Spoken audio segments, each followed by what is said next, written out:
Ukraine says Russia has launched more than 200 missiles and drones in one of the biggest air attacks in recent weeks. Fewer than half were intercepted.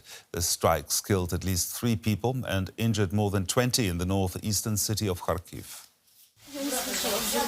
Irina Ivanenko tries to salvage what she can from what's left of her apartment after Russia bombed the residential building in Kharkiv where she lives. She says her 26-year-old daughter became trapped. She was knocked over and ended up under a concrete slab. She could only stretch her arm out like that and beg to be taken out, but I couldn't.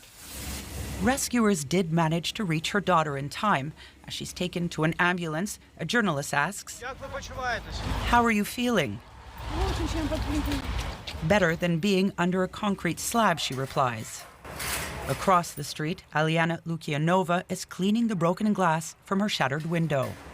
The first explosions were in another district, so we waited. Then the drone started buzzing closer and closer, and finally the sound was right over our house. We took our dog and cats and hid behind the wall in the corridor. And then it hit. Several people were wounded in the barrage of drone and missile attacks on Kharkiv. The city sits about 30 kilometers from the Russian border in northeastern Ukraine. The strikes damaged more than 30 apartment buildings and private homes. The mayor says it was the most powerful attack since Russia's invasion more than 3 years ago. It was a horrible morning.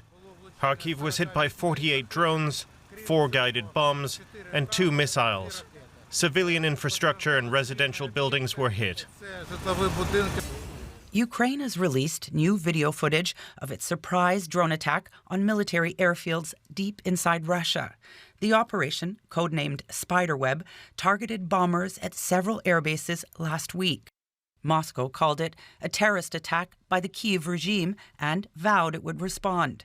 The latest wave of Russian strikes on Kharkiv and across Ukraine is being viewed as retaliation for that drone attack. DW's Russia analyst Konstantin Eggert told me what's behind the latest bombardment of Kharkiv. Well, I think, Eggert, we've seen strikes on Kharkiv before, and I suppose that this is logical. Kharkiv is the second most important city in Ukraine. Actually, it is former capital of Ukraine until the late 1920s, and it's also fairly close to the Russian border. So it's easier to strike it than, let's say, the Black Sea port of Odessa, purely logistically. I also think it is a way of Putin, for Putin to say, this is my response to your Ukrainian, meaning shelling of the Russian airfields, which brought so much sort of destruction to the Russian Air Force. Now let's have a look at the ground war there. Russian forces are again also advancing in the northern Ukrainian region of Sumy. Why is Sumy so important? It is even closer to the Russian border, to the Kursk region, which was briefly taken over by the Ukrainian forces earlier.